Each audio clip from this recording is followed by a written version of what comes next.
आता आम्ही पोहोचलो आहे द्वारकेमधील नागेश्वर मंदिराच्या इकडे. ते 12 ज्योतिर्लिंगापैकी एक आहे. ऊन खूप आहे. हे बघा महादेवाचं दर्शन झालं. हर हर महादेव. खूप सुंदर अशी मूर्ती आहे. सुंदर अशी मूर्ती आहे मोठी महादेवाची. आणि हे महादेवाचं मंदिर नागेश्वर.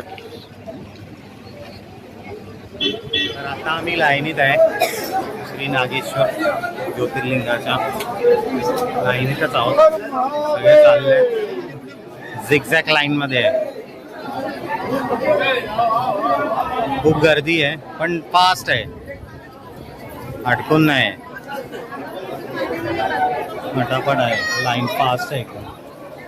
दर्शन लवकरच होईल असं वाटतंय.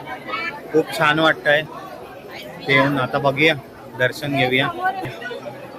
हे बघा हर हर नमः पार्वती हर हर महादेव.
आताच आमचं दर्शन झालं, मी अभिषेक पण केला. खूप सुंदर आणि शांत मन झालं, एकदम एकदम बरं वाटलं. खूप छान सुंदर अनुभव होता. महादेवांना हात लावायला पण मला मिळाला. खूप प्रसन्न वाटतंय. मागे मंदिर बघू शकता तुम्ही आमच्या. खूप सुंदर आणि खूप वेळ आम्ही या मंदिराला दिला. महादेवाचं खूप जो 12 ज्योतिर्लिंगामधलं एक आहे. बोलो हर हर Mahadev. A few moments later. क्या दे रहा है तू? नहीं.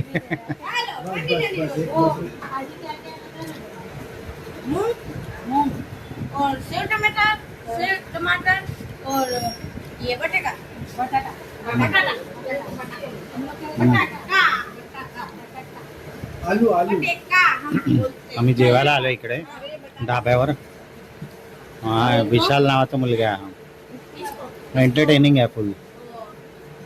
मसाले भात हम लोग क्या बोलते हैं हम इसको वो मसाला भात फोडणीचा भात भूल गया. वेज पुलाव. अबे जल्दी बोल, कल सुबह पनवेल निकलना है. पुलाव जेवण आहे, अनलिमिटेड जेवण आहे. 100 रुपयामध्ये 100 रुपयामध्ये किती पण खा. मस्त जेवण आहे. तर आत्ताच आमचं नागेश्वरांचं दर्शन झालं आहे, नागेश्वरचं. तर आता आम्ही निघालो आहे ते रुक्मिणी मंदिरकडे. रुक्मिणी मंदिर पण बोलले आहेत, आणखीन एक ठिकाण बोलले आहेत. 2 ठिकाणी जायचं आहे अजून. वाजले 4. बघू किती वेळात होतं आमचं दर्शन. चला.